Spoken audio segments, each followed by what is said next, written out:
Do you think that smartphones have truly made you a smarter person? It's helped for sure, but I definitely will admit to becoming reliant on smartphones. I need that to talk to my friends. Yeah, I think that they have made me a little bit smarter. Yes, it helps me unlock certain facts I didn't know, but it also I can get warped in it and read facts that aren't true online, like Wikipedia and stuff. I think they make you smarter, but lazier.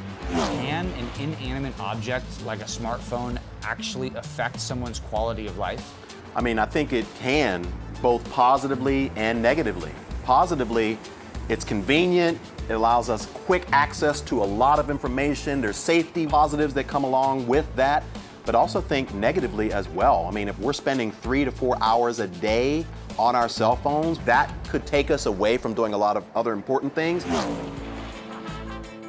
Do you think that both men and women suffer from body image issues because of what they see, the perfect body on the internet? 100%. This expectation that's been placed on women, that's been placed on men, is far more than physical.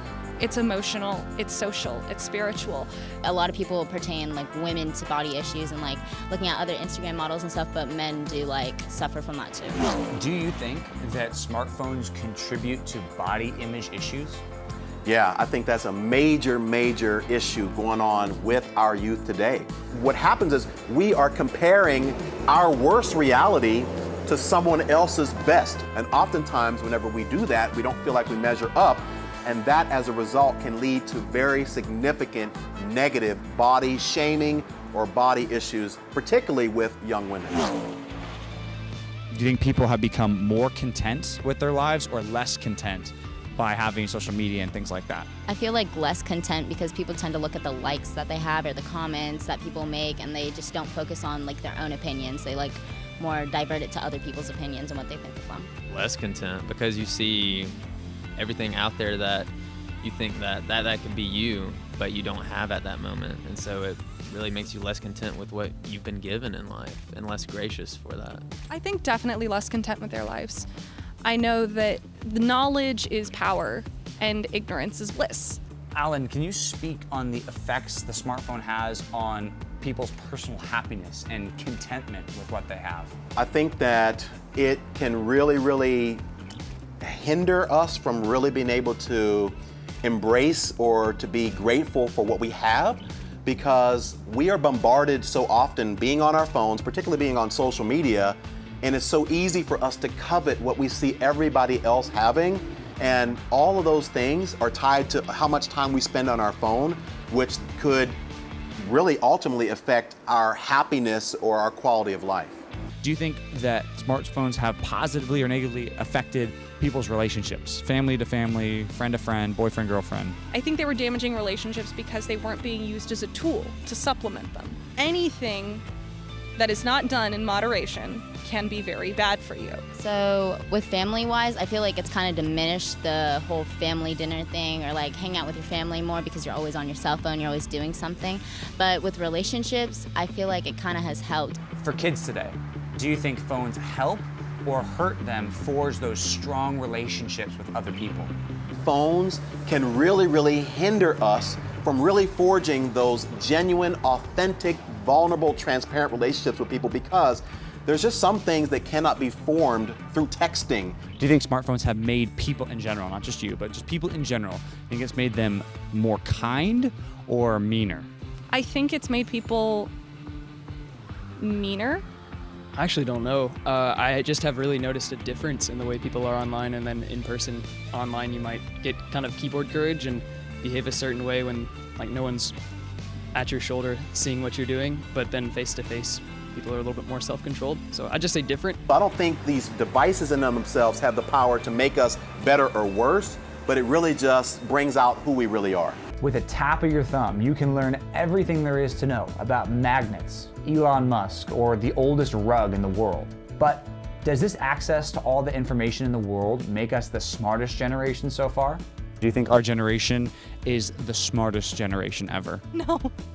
No, I don't think any generation is the smartest generation ever. We're humans. We're stupid. We're gonna make so many mistakes. Do you think that access to all the world's knowledge makes us smarter or dumber? than those who came before us in comparison? I think it's pretty common to just, when you don't know something, to Google it and to not really work too hard. It's pretty easy to get to all that information, and I think that can make you kind of just dependent on it. So I don't know, that by some people's definitions, that would probably make you dumber. So having the access makes us smarter, but the way we use it can be dumb.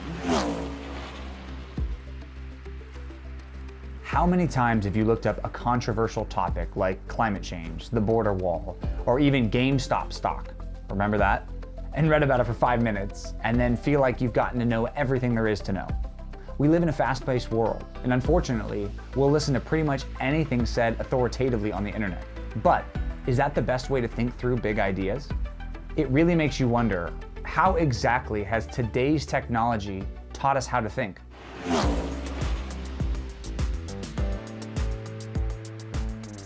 How has technology today shaped the way we think? It's changed the way we think because we expect to get quick answers. At any given time, we can go to Google and we can get 5 different opinions or interpretations about something, whereas before it wasn't that way. Are we smarter than all people before us because we have that access to all that information? I think people are smart in this day. I think people were smart 50 years ago. I think people were smart 100 years ago. In some instances, it's made us lazier because we don't have to necessarily work as hard to get the information that we're wanting to get. Whereas before, we used to have to learn the process. How do I research? How do I find out information? How do I memorize things? And all of those are important aspects of our education. How many minutes a day do you think you spend thinking of one subject at a time? Oof. Under 10. Probably like 5 to 10 minutes. One topic, I feel like it's like 3 minutes maybe, and I'm like, okay, next. Like, I'm always on go. Like, that's just how I am. Do you think we have longer or shorter attention spans today? Definitely shorter attention spans. The trend where we're going in our society is giving people these sound bites, this little bit of information, because they know that people really struggle to pay attention to things that are in longer form content. Why is that such a bad thing? Sometimes everything that needs to be said about a topic cannot be summed up in a short 30-second video or a TikTok or a meme or a soundbite. We need to train ourselves to be able to listen to longer form content. Do you think that technology helps or hurts the spread of misinformation? The internet is constructed in such a way that you can pretty much find your view out there. And so you can really, in a way, redefine your own truth pertaining to what you believe. It's so helped the spread of misinformation. Technology also like pulls sound bites from convenient moments. It's so easy to just see a headline and go, oh my gosh, this is happening and I should share it and it's terrible. Do you think technology helps or hurts the spread of misinformation? Anyone who has a social media profile, anybody who wants to start a YouTube channel can appear or position themselves as being an expert on something when they may not actually be an expert. And so that's the difficulty, is when you go on platforms like YouTube, you have to sift through all the misinformation to actually be able to discern what is really true. What do you think the solution for that issue is? We need to understand that this is merely somebody's opinion. It may not necessarily be authoritatively true. And so I would encourage everyone to get their information from a variety of different sources rather than just watching some sort of person who claims to be an expert and then just assuming it to be gospel. So do you think that critical thinking has been helped or hurt by the technology that we use today? For some people, it actually might help them because there is a huge need for critical thinking when you're sifting through all the information on the internet. It hasn't helped, I don't think, because we have so much knowledge in the back of our brains that we don't use because we have our cell phone right next to us, so we can just look it up. How has technology hurt our ability to think critically about big topics, things like God, good, evil, morality, and things like that? We're not really trained to think critically about it with regards to our own thoughts, because it's so easy for us to ingest somebody else's thoughts about it, and we can copy and paste. We're always in consumption mode because there's so much out here to consume, versus actually critically thinking about what is my view and what is my perspective on it. How has the technology you use every day shaped the way you think?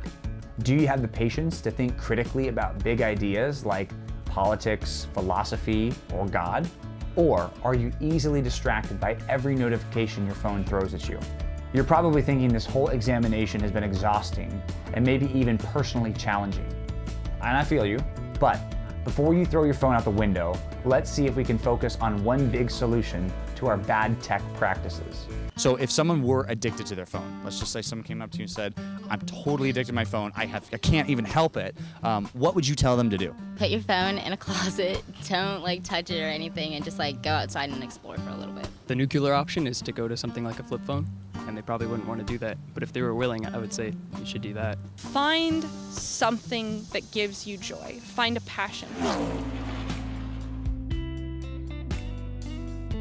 Technology like smartphones and social media are simply tools for human communication, and they're capable of great good.